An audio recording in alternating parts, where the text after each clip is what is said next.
All right. So I am here today with a very, very special guest. I could not be more excited. I have my sister Sherelle here with me today.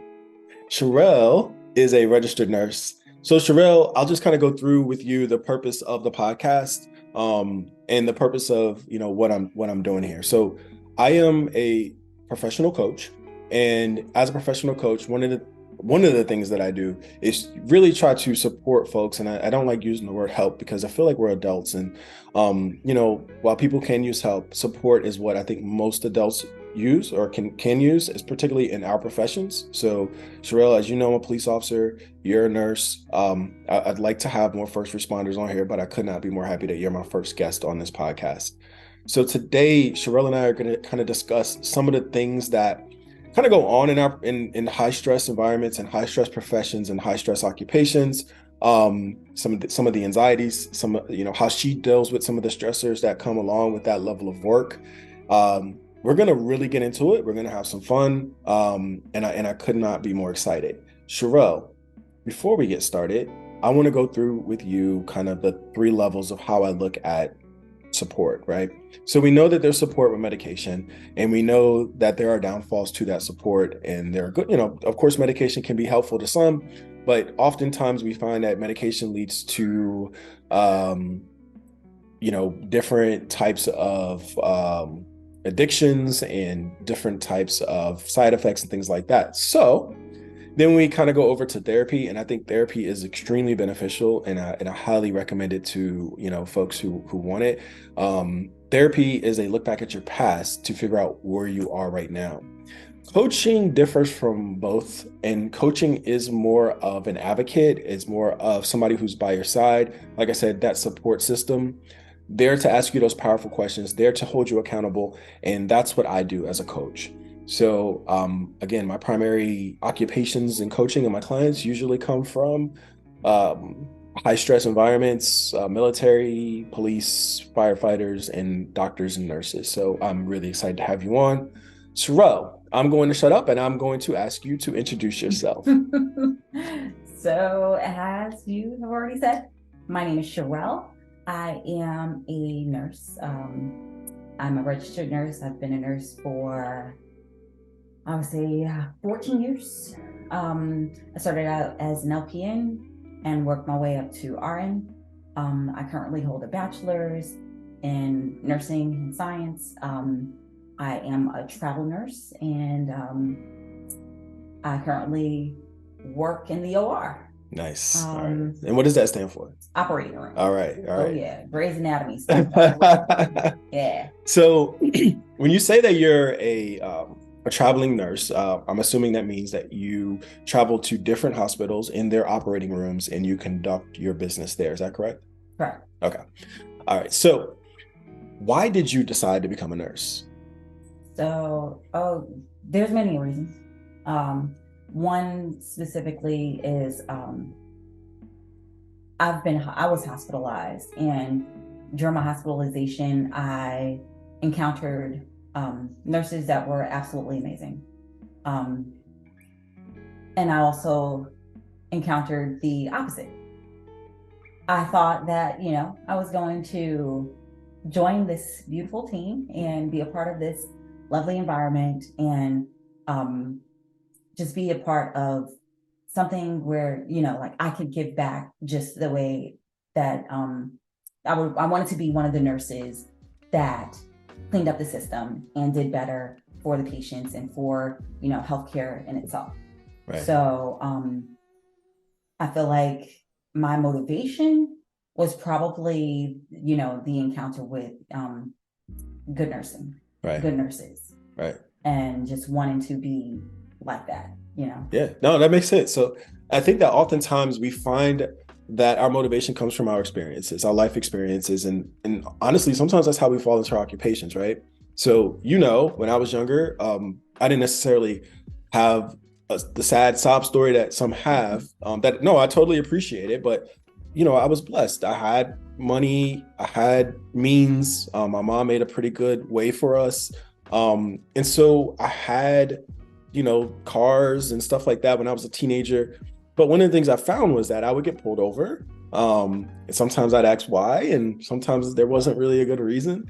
And so, I said to myself, I motive, like you said, it kind of motivated me because I knew I wanted to do something in the support world. I wanted to do something that helped people. And I know I wanted to do something of service, but I didn't know what it was. And so I decided that I wanted to be that police officer that does the right thing, that is, on the side of who I would want to encounter if I had to encounter a law enforcement officer, and particularly within the leadership realm, right? So that's where I push toward based off my experiences. So it's interesting to hear you say that, and I'm wondering, how many of the people in the audience are listening are like, yeah, my experience led me to this occupation based off of this event or anything like that. Like in your case, it was a medical event, and these nurses did such a fantastic job that you said, you know what, that's what I want to do. And I want to do it at that level and higher as the nurses who took care of you. So I think that's fantastic. So we're going to lower the tone here, and I'm going to ask you this.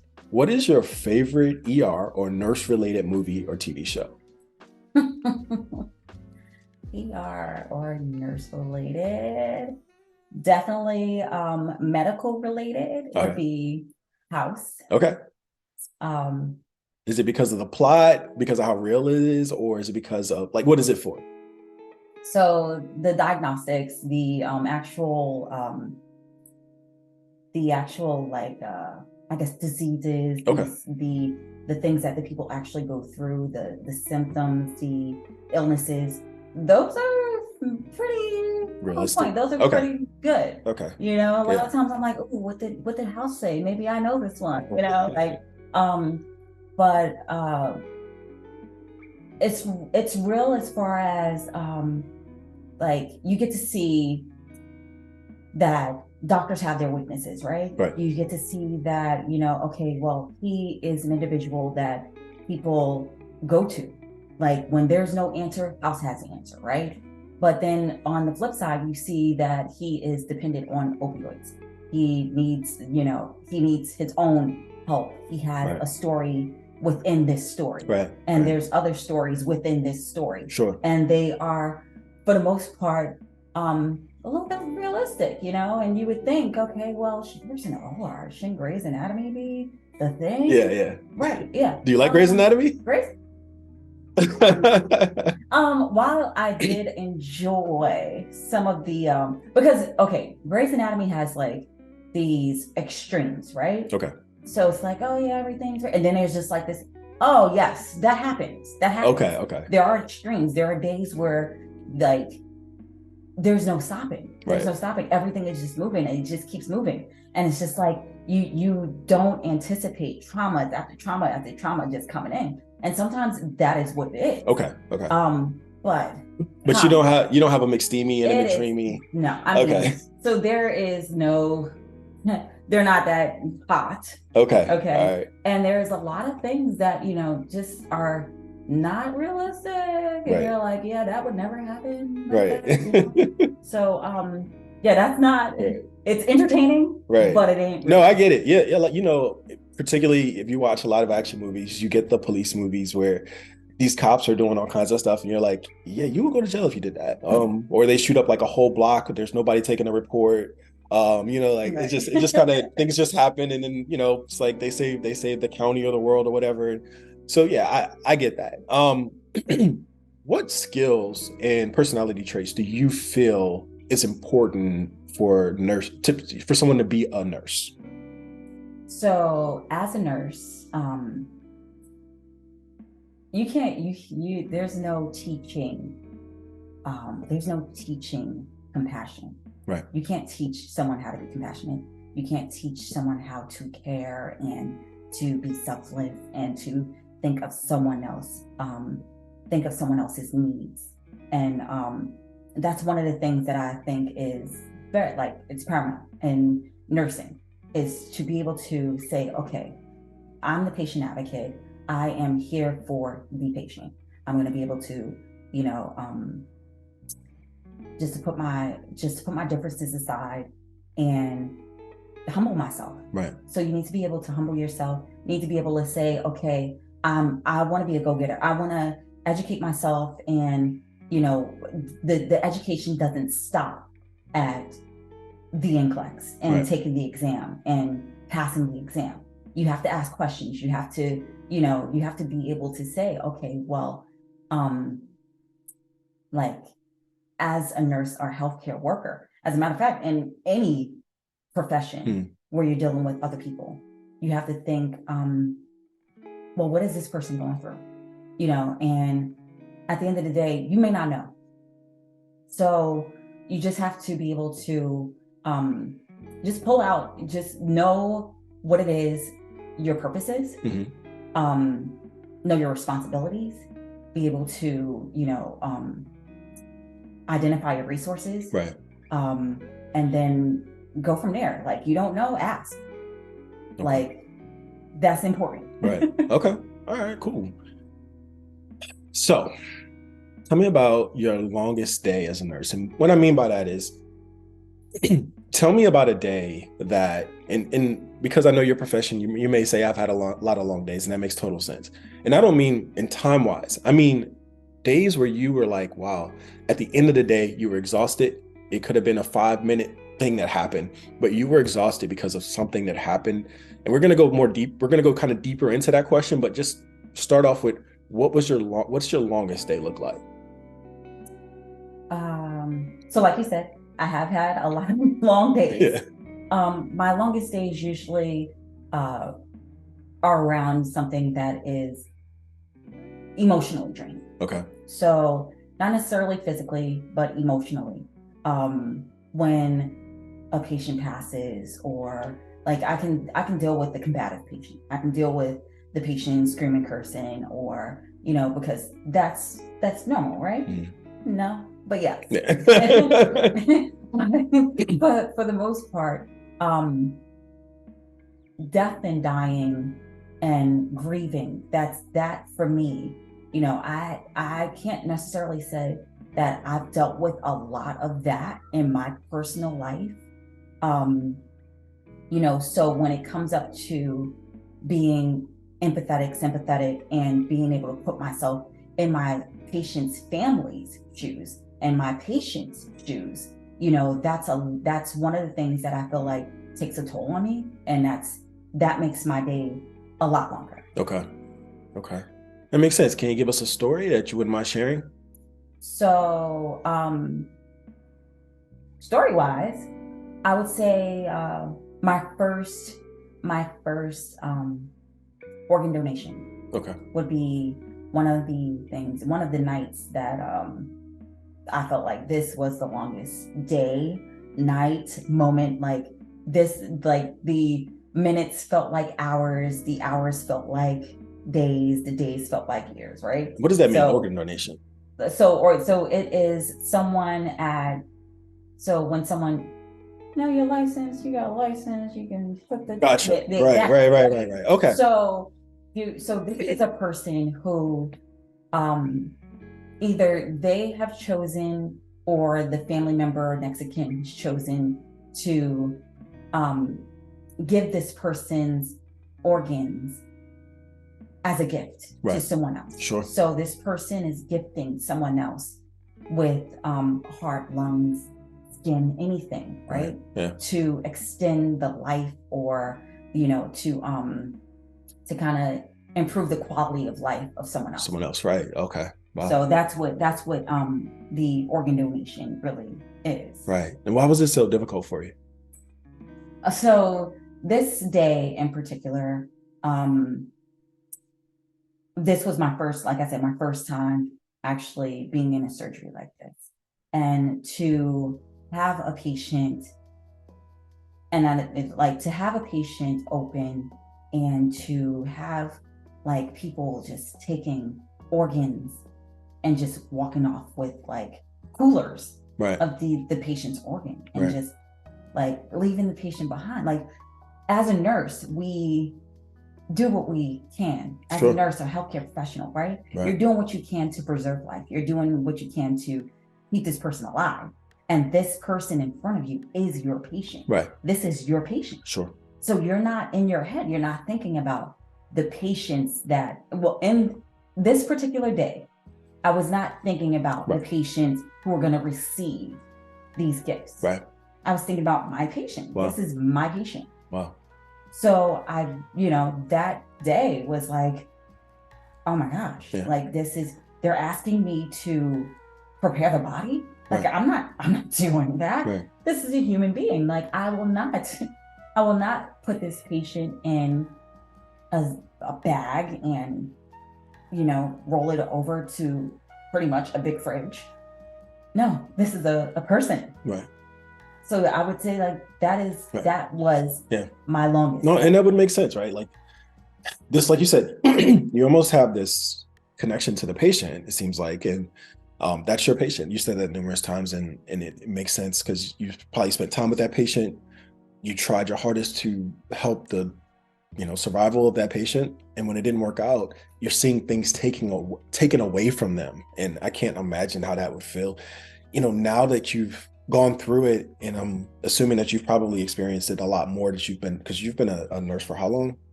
It's been about 14 years. 14 years, right? So yeah. I'm not going to say it got easier, but is it more, are you able to be more accepting of it now? So for me, I could say that I accepted, but it has not gotten, Okay. It really hasn't gotten easier. Right. But I do realize now that it is not my job and my role, my responsibility is to my patient and to my patient's family. Mm-hmm. I'm support, I'm an advocate. I am, like taking my emotions and putting my emotions to the side for you. Right. And this is my goal. Mm-hmm. And while it hits and it hurts, this is really not my struggle and my fight and my story. Right. So if this is something that the family members or the patient has chosen to do, right, you accept it, right? This is something that I have to accept. Right. I have to accept that you have the knowledge, that you have been equipped with the knowledge from the staff and everyone else to know that the decision that you're making. Gotcha. So you're making an informed, like, it's like informed consent. Right. You're consenting to something that you've given someone has given you all the information, and you can make your decision. Okay.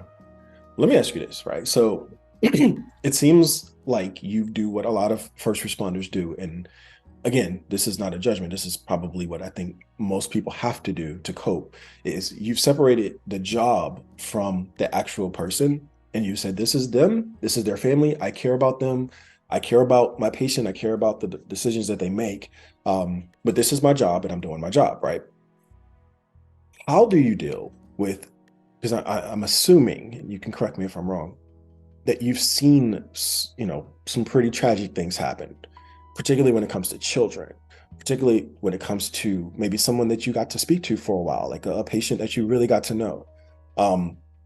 When it comes to that level of trauma and stress, it hits you, like, how do you separate yourself? Now, is it a mantra that you just saying like, this is my job, that's what it is, but like, how do you do it? So let me just correct that. Okay, because like I said, I don't know, because I don't really feel like this is just my job. Okay, right, fair enough. This is who I am. Right. This is when I'm not at work, I'm still a nurse. Right. When I do not have a patient in front of me, I am still a nurse. I'm still, like, those nursing qualities never go away. Right. You always are like, you may know that you are not an expert in this particular part of this particular field of medicine, but you do what you can, right? So I don't necessarily say like, this is my job, and I don't necessarily feel like I separate. Okay. Like, okay, this is a light switch on off type of situation. Right. Yeah. But I have my own personal ways of, like, yes, things are hard, but like I said, You know, if I got beat down with every single person that we lost. Now you understand that as a nurse, you start to understand, and everyone knows that death and dying is a natural thing. Sure. Like Sure. it's inevitable, right? Right. But when you start to see it more frequently, um, you have to understand and have to be okay with the process, right? Okay. So if I'm okay with the process, I know what my role is in the process. I give my all to, you know, this situation. Then I'm okay with, okay, yes, we did all we could do. Right. Right. Right. So now I have to go home and I have to think, okay, well, what do I do for myself? Right. What do I do for myself? My own, like, just cleansing, my own, like, how do I cleanse myself and be able to wake up again and do this again? Sure.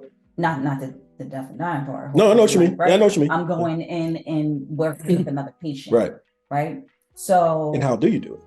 How do I do it? Well, I would say that I do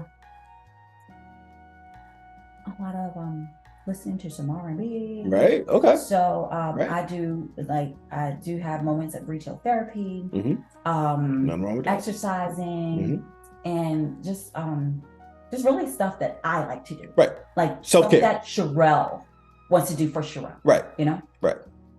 So yeah. Sherelle living on Sherelle self-care. I love it. Absolutely. It makes sense. It makes sense.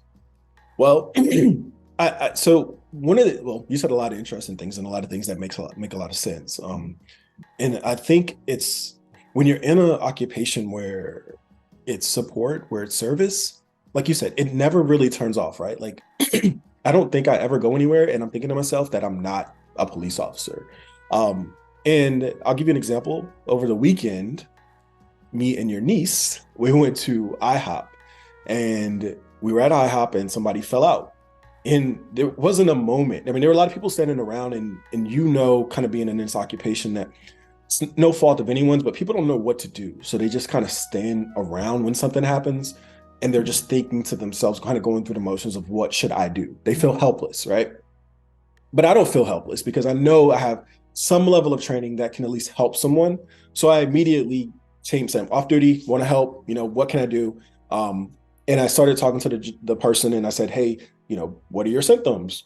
All the stuff that we know to do as kind of like that first level of care. And it just so happened a nurse was there. And the first thing she did was go through, what kind of medications are you on? What are you feeling right now? Who's the current president? What's today? All the questions that you all, ask. And we were invested in that moment. We weren't thinking about what pancakes we were going to go get or whatever. That was what it was. And there was never a moment of, I can't believe I'm not getting paid for this. Like this is what we do, right? This is who we are. Like you said, we kind of embody it for better or worse, because there are some people that are going to say, you know what, you need to turn it off. You know what, if I'm on vacation and I'm really enjoying myself and I'm kind of out of the element, yeah, I'll turn it off. But for the most part, if I'm on vacation, if something happens, it's me, it's who I am. It's why I chose the service of support and service, is because I want to make sure that people are okay. So I totally understand that. And you explained it really well. Thank you. What's the biggest misconception about nursing? You gonna get paid. Okay. You mean you're not gonna be rich? No, no, you're not gonna what? Be rich. Well, I mean, there you can make decent money. Sure. Right. But at the end of the day, you will never like the amount of money you believe you deserve. Right. Yeah. You're never gonna get that. Right. Yeah. Like you will always feel overworked and underpaid. Sure. Right. I think that's pretty common in all service professions. Right. Teachers, I'm pretty sure if we had teachers on here, they say, I know for a fact they say the same thing, because they don't make enough money for what they deal with. So you're right. Any other misconceptions, anything you can think about, like people think that nurses do this or nurses do that and it's not, and you're like, no, we don't, or something like that. So I would say that everyone believes that nurses know all the answers. Like you can get a phone call in the middle of the night, like, hey, my big toe is Yeah. purple Right. and I have a cough. So what does that mean? Like what? Why are you telling Like people what I be calling you about? yeah, you do. You do. So, but it's like nurses don't have. Right. So yeah, there are different fields in Sure. nursing, Right. and your specialty may not have anything to do. Like yes, everyone you're dealing with human beings every single day, Right. right? But your specialty might be kids. Sure. Your specialty might not. Your specialty might be older people, geriatrics, right? Or let's say like what I do has a lot to do with hearts or kidneys or something like that, right? So every nurse has a different yes, we've all gone through the basic nursing and the full anatomy, physiology, biology, all that other stuff. Yes, we've all taken the exam, Stafford exam, and while that's all true, our skill sets are a lot different. Okay. So every nurse does not have the answer to why your big toe is green and why you're coughing at the same time. Fair enough. Additionally, another misconception is that you're going to save the world. Okay. Tell me more about that. You are probably not going to save the world. Okay. There are going to be patients that you're going to give your all, and at the end of the day, like the inevitable will happen. Sure. There are also situations where you feel like you're providing optimal nursing, like optimal care, and best nurse ever, blah blah blah, right? And you're going to realize that sometimes it's not just the nursing. Sometimes it is the politics that come into play, the financial aspects that come into play. Like your main goal should be to really just touch the person that you like, be able to make an impact on a person that you can actually touch. That Makes person, sense, their family members, whatever, like your interactions with those specific people, right? Because you're not going to heal the world. Right. Okay. I think that's fair. So you kind of touched on it just now. You spoke on there's another side to our jobs, right? There's the bureaucracy side. And for example, I can speak for myself, like I want to see things happen now. And I know in like a lot of private sector jobs, things happen fairly quickly because they're based off of finance and they're based off of money. And if you have enough money, things get done quick, right? But when you talk about these, whether it be a government job or any type of service type of job, things don't happen very quickly and things don't happen the way we want them to happen sometimes. And we're always underfunded. We're always understaffed. We're always undersupported. And we have to try to do more with less is what we're always told. These are things that we're told universally through all of these support services, whether you're a firefighter, police officer, nurse, like I said, bring teachers back into it. Like that is the reality of the profession that you have chosen to take. With that being said, what personally do you feel is your biggest challenge, as a nurse, as a registered nurse? What's your biggest challenge?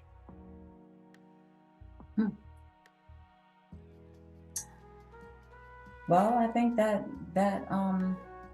is the biggest challenge, not being able to, like there are moments where, you can't, you don't write the orders to discontinue treatment, right? Right.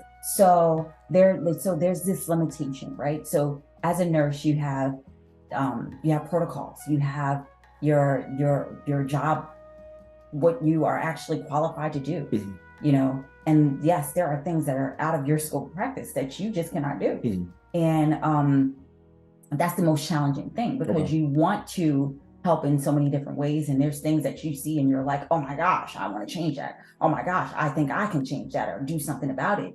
Or that, I can make it better in some way, shape or form. But are you really trained to do so? Or is that your job to do so? Or do you have the qualifications to do so? Those letters behind, those other letters behind your name to do so, right?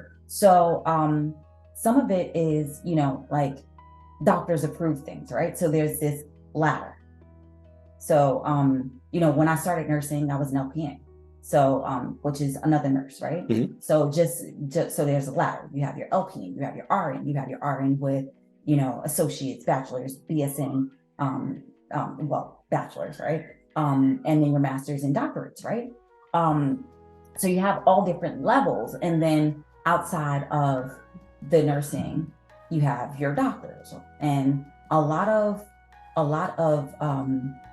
nursing care, we do like a lot of care, period.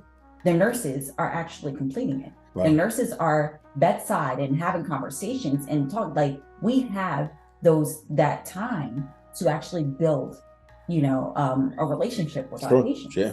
And as an OR nurse, I don't have the same amount of time that I had when I was a floor nurse, but we still have that time. We still make the time, Sure. right? Sure. We want to know this person that we're about to, be the advocate for.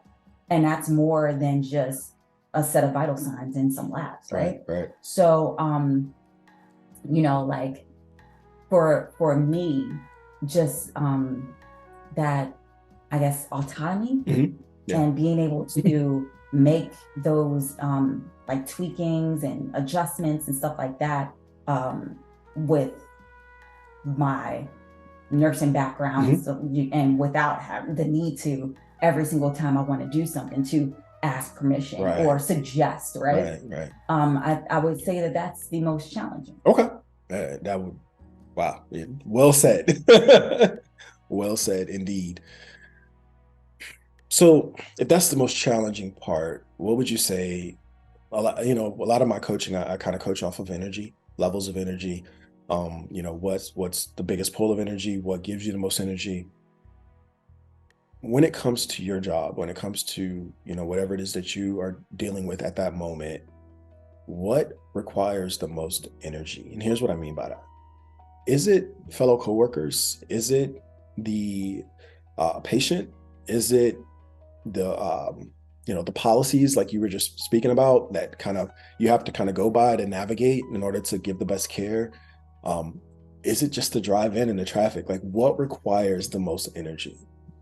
Oh, well, traffic is a whole different, Right. another thing, right? Right. Because no matter where you go, you're gonna have like some level of traffic. Especially in this area. Oh Yes. yeah. Yes. Oh yeah. Right. My, like, as far as energy, I think my energy is really like I feel like I focus a lot of my energy on my patients. Right. So when my patients aren't when my patients don't really know how to, so they're in their most vulnerable states, right? So these are people who are very sick. They're scared. They have been given information, but sometimes they're not really sure of like they just agree, but they're not completely sure on what they're agreeing to. You have sometimes where, patients understand, but then they go and they search on Google MD and all this other stuff and they find out other things that are not accurate. Right. Yeah. And they come to you at their most vulnerable states, right? So a lot of times I feel like just that because I am so connected to my patient, and this is why I'm here, right? So if this is why I'm here, and this is, hey, I'm feeding you my energy. That's what I'm here to give you my energy. Right? Because right now I need you to know I've done this before. Right. Okay. Now, I've never done this with you, and like I said, individuals, right? Sure. I've never done this with you, but I've done this before. Right. Like I got your back. I'm going to be here for you, even when you're sleeping and, and we're doing surgery, I'm going to be here for you. I'm going to know what's going on in this room. I'm going to protect you. Right. So I feel like that probably drains me the most. Okay. That and, like when we do have those high stress days where we really Don't. lose people. Like Right. Yeah. we have to deal with the coding and the death and stuff like that. Sure. Sure. I feel like those have to be my, Okay. yeah. Whew. Yeah. Just hearing that is like that's a lot. And so okay. So one of the things I like to talk about too is sleep, right? I think sleep is super important. I think sleep is probably the most underrated thing that we do or don't do enough of. And I know you very well. And one of the things that I've always admired about you is the amount of energy that you always have. You bring so much energy to everything. If there's a party going on, you're the life of the party. You are the party. You're bringing the energy. If it's 10 o'clock at night and people are sleepy, you're waking everybody up and saying, no, this is why we're here. Let's have some fun. Right. And that's something that I've always appreciated because, after I get off work, sometimes I'm done. I'm tired. I want to go to sleep. Or depending on what I'm doing, I don't have that extra gear. And you've always seemed to have that extra gear. I've seen you get off of work, get off of a shift, come to an event, have a bunch of energy, and you're always on. And I know that's a huge pull for you. So I guess my question to you would be, how do you sleep? Like when do you sleep? What does sleep look like for you is my question. Well, nowadays I sleep like a baby. Okay. I don't get as much sleep as I would like to. Like 5 hours. Okay. I probably should not be getting 5 hours of sleep. I should probably be getting like somewhere near normal people hours, like 8. But so I do feel like after a certain amount of time of sleeping, if I do extend that 5 hours to, let's say, 7 or 8, I actually feel drained when I wake up. Okay. So knowing my body, knowing how much sleep I actually do need to be able to function, right? So to be able to get up and be that person that people are like, oh my gosh, like why is she always like, right? Why is she always like here? Like, what does she drink? Right. What does she eat? Because the crazy thing that you guys don't know about Sherelle is Sherelle doesn't drink coffee. Sherelle doesn't it is just pure Sherelle. Like she's running off of herself. Like she's not doing, anybody who knows her knows this. So yeah, I find it amazing. Oh yeah. So for the most part, for the most part, that's just like what it is. Mm-hmm. And I do feel like I have to have those times, those moments where I have to shut off and kind of like regroup and get myself together. Tell me more about that. And so I just need to, like, a lot of times when I feel like depleted of energy, right? I just need to just cut off my phone. Do not disturb works, okay? Right. So do not disturb, and my phone is on do not disturb every single day. Okay. You can program it. If you don't know how to do it, I can tell you. Boundaries, yes. But I have my phone. I have the time that I wind down and time that the phone is absolutely, it's not gonna ring. Right. I mean, if it's an emergency, then you need to call 911. But yeah, so for me, I do have to have those moments where I just disconnect. No social media, and just like I said before, it's me time. It's what makes Sherelle happy. You're recharging. It's right. I'm going shopping. I'm writing. I'm taking that shower. Hey, let's go ahead and take an hour shower. Wash my hair, condition it, whatever. Right. And this is what I need to do for myself. So it's a lot of self-care that comes into it.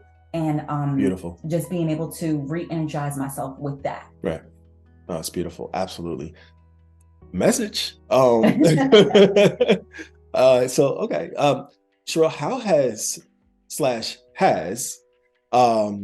the job changed you? And what I mean by that is a lot of times we get in these professions and we start off one way, and I'm 16 years in my profession. You're 16 years into yours now? 14 years into yours now. And you can notice sometimes other people notice it, but sometimes there's a shift in your personality, a shift in like how you view the world. Particularly in our professions, we kind of have these calluses, for lack of a better word, that we grow because we kind of become harder because of the things that we've experienced or seen throughout the years. I personally don't see that with you. I think you're the same Sherelle from when we were growing up together. But you know, is there a part of you or piece of you that you feel that maybe has shifted or changed, or your view on the world or your view on life? So I've been a nurse for about 14, 15 years. Um, but prior to nursing, I was doing dentistry. And in dentistry, you have to learn about the full body, but like I said earlier, just like with nursing, your specialty, you have a specialty. So in dentistry, your specialty is here, right? Right. So a lot of like you think of, okay, so prior to being in the medical field, I was doing, you know, I did a lot of stuff. I did a lot of work, daycare, blah, blah, blah, right? So with retail is one of the things that I did. You're dealing with people in a different sense, right? So you are catering to people's emotions by trying to make them feel better about themselves on the outside, right? Okay. So that outside it's going in. And that's how I used to like to think of it. But you do have a lot of, I do feel like I had some judgment back then that now it's a lot different, right? So I feel like everyone judges. And for you people who are going to be like, I don't judge. No, yeah, you do. You're fine. You have judged something or someone absolutely. or had a thought, right? At some point of your life, right? So back then, I would say that I didn't really understand, right? So now I know, like, and I can still say that I still don't know the individual, right? Sure. I don't know their story. I don't know what they've gone through. I don't know, the things that they're not telling me. And even if they did try to sit there and tell me every single thing, I did not live their life. Right. So I don't know every single thing. Even if you tried to tell me every single piece of your life, right? I can only paint a picture of, and that's a picture based on what you're telling me, right? Sure. So, and there's just so much going on around individuals that,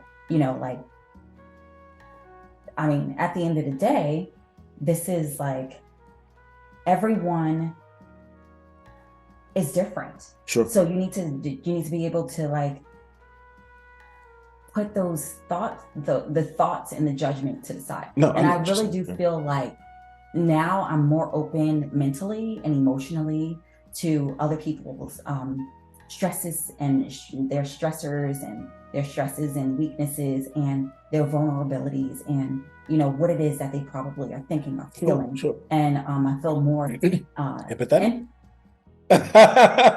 So this is why we're related. Okay. I feel more empathy towards and that actually trickles over to my personal life too. Sure. People see the harder part of me in my personal life, right? So they see the hard, but they do get that listening ear. They get that person that, hey, you can tell me anything and I'm gonna listen.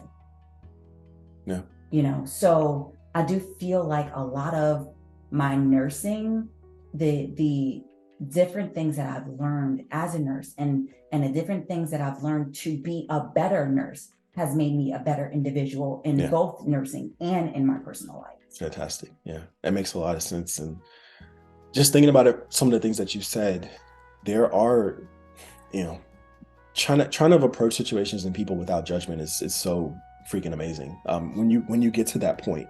So it's interesting because whenever someone asks you like, how have you changed, sometimes people kind of go to that negative piece, but you found that positive piece and said, well, here's how I've changed. I approach situations with less judgment. I don't care what your politics are. I don't care what your beliefs are. These are important to you and I respect you, but I'm here to give you this level of care, or if it's a friend or a family or whatever, I'm here to listen to you. I'm here to respect how you feel about whatever this thing is. And that's amazing. And and shows a lot of growth and fantastic. So, Sherelle, I'm going to hit you with one more question before we end the interview. Okay. If there is a young lady out there or a young man out there or anyone out there who is seeking to become a nurse and is really interested in this profession, if they are unsure about what they're getting themselves into, or if they're kind of on the fence of if service itself is even something they should be getting themselves into, what advice would you give them? So, the medical field, there's just so many different things that you can do in the medical field, so many different avenues that you can, explore. I would say if this is something that you're just not really sure of, try to jump on an opportunity to shadow or to, take on someone to be your mentor, or just be able to hey, okay, well, can I do a volunteer? Do you have any volunteer opportunities? Or even something as simple as, well, not simple, but I guess it was a little bit more complex because I actually went to school, but just starting lower and then working your way up. You might find that on the lower level that you're not really interested in, putting or just like investing years and years of training into it. You see the way other people are interacting, you see the way the nurses, the doctors, the patients, the whatever, you see the different ways people are interacting with each other and the outcomes, and you can determine, okay, well, yeah, I probably don't want to do this, or hey, I want to do this, but I want to do this in a different way, right? So, but I would say 100% be passionate about it. Right. Know that this is probably not going to be a job that you're going to be thanked every day. You are probably going to get cursed out more than you're going to be thanked. Right. But if you look at it to where, if you're looking at, it to where, okay, well, I'm not looking to be praised in that manner. My joy comes from being selfless and giving a part of me to someone, giving that energy to someone in their most vulnerable states. And if you're looking at it like that and saying, that's the reward for me, then yeah, maybe this might be for you. Yeah. But if you're looking at it as, hey, I'm about to get paid, like I'm about to sit here and I'm gonna diagnose people and I'm gonna get paid. No, right. Then this might not be it. Like, sure. Okay. So that's definitely what. And then talk to people. Right. Talk to people. Like, try to get someone to really mentor you and tell you the good and the bad and the ugly and what it is that because you can listen to someone's story all day. But their story is not necessarily going to be your story. Sure. So right. You just really need to do the research and then be creative with how you're going to gather all the information to make that decision for yourself. Okay. Sherelle, I am so proud of you, the person that you've become, the nurse that you are. All your patients are lucky to have you. I hope every time I get sick, I just have you, no matter what. No, but seriously, I'm really, just listening to you. I've learned so much stuff that I didn't know before. And then in general, understanding the journey that you've had and where you are now is amazing. I love it. Love you. And, Sherelle and I have a saying, and it's diapers to diapers. Diapers to diapers, right? So we came up together in diapers. We're going to go out together in diapers. Unless we don't have to wear diapers. Yeah. And hopefully they're not poopy diapers. They are clean all the time. But no, I'm so happy to have you on the show. Thank you for being my first guest on this podcast. Super awesome. Thank you for having me. Absolutely. All right. So you can find me at primewellnesscoaching.com. You can also reach out to me on Instagram, Prime Wellness Coaching. And if you're interested in one-on-one coaching, I am available. So please shoot me an email. Thank you and have a good day. Bye.